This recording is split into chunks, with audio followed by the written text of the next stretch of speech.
Hello everyone and welcome to our conversation today, brought to you by Seco Peerless, a Seco environmental brand. I'm Tyler Kern, and today I'm thrilled to welcome David Taylor, the Vice President of Seco Peerless, here with us. David, thank you so much for being here. Hey, good morning, Tyler. It's great to be here. Well, I'm excited to talk to you today, David, and we're diving into a topic of filters, right? We're going to talk a little bit more in depth about filters today. So let's start off here. Why do your customers need filters? Well, there's two main reasons. One is equipment protection, and the other is the quality of the product they're producing. So starting with the quality of the product, we're really talking about getting gas clean or getting a liquid really clean so that it produces a high quality end product. That could be a fertilizer, it could be a plastic, or it could be liquefied natural gas or LNG. When we're talking about equipment protection, we're looking to remove solids and remove liquids from a pipeline so that a gas compressor or a gas turbine engine isn't damaged by those contaminants. We do that in pipelines, we do it on ships for the U.S. Navy, so there's a real diverse set of applications that we serve.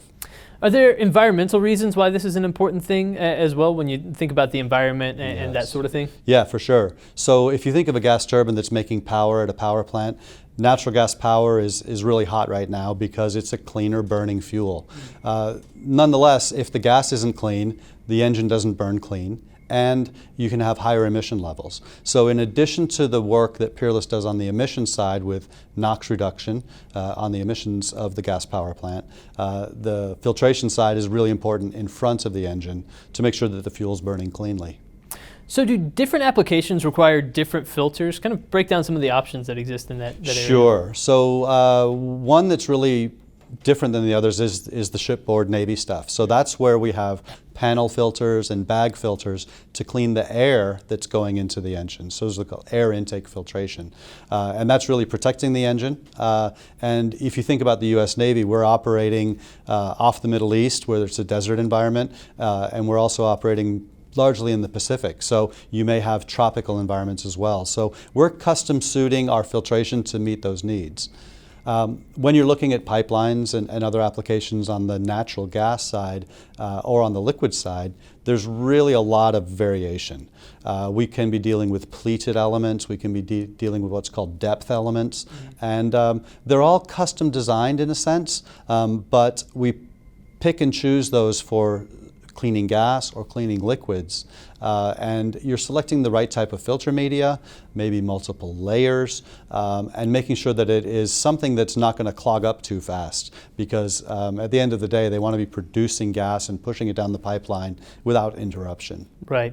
So as you go about supporting your customers, what trends are you seeing in the marketplace these days? Well, it's interesting. So with the COVID pandemic, that's driving a lot of everything in the world today. The LNG projects have really come to a pause. That was an export business where LNG as a fuel was being exported to Asia or to Europe. That slowed down because there's no demand for that, or the demand is reduced. Because of that, the LNG is kind of paused, but the pipeline business is still going.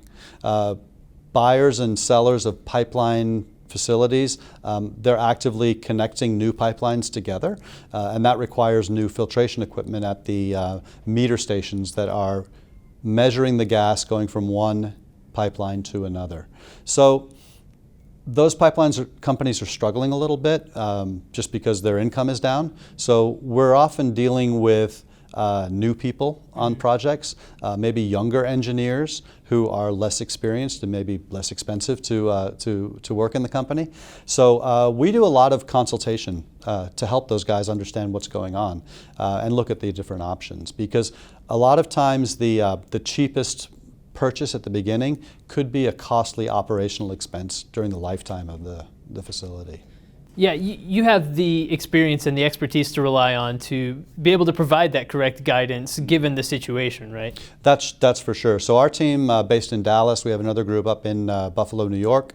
Our application engineers are the in-house engineers and in-house experts. They are able to look at the history of what we've done for different operators, as well as what we're doing in new product development. So there's some really cool stuff that we're doing with new filter media and ways to take care of the filtration problem, but do it in a more robust, operator-friendly way.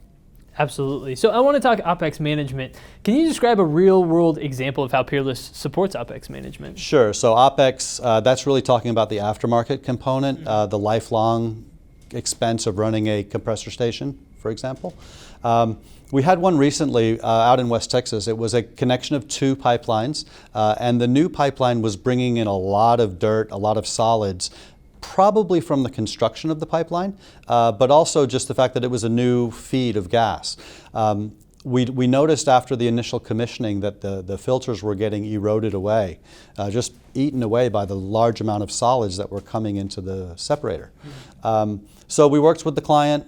We were able to diagnose the problem real quickly, and we came up with an alternative for them to put in what we call heavy-duty type filter covers for tolerating that solid. So if you could imagine something getting sandblasted 24 hours a day, 7 days a week, it doesn't take long for filter media to erode away. Right. So we were able to come up with these severe service covers that go onto the filters.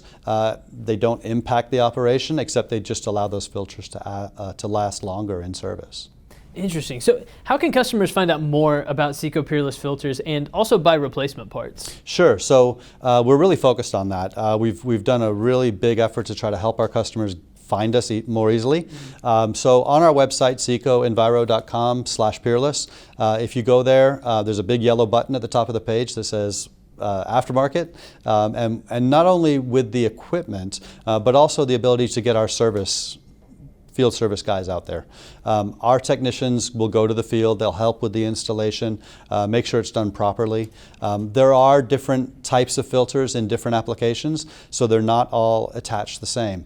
So we can make sure that those things are properly installed, there's no leaks, the gaskets are in good condition, and the operator's ready to roll right away with our support.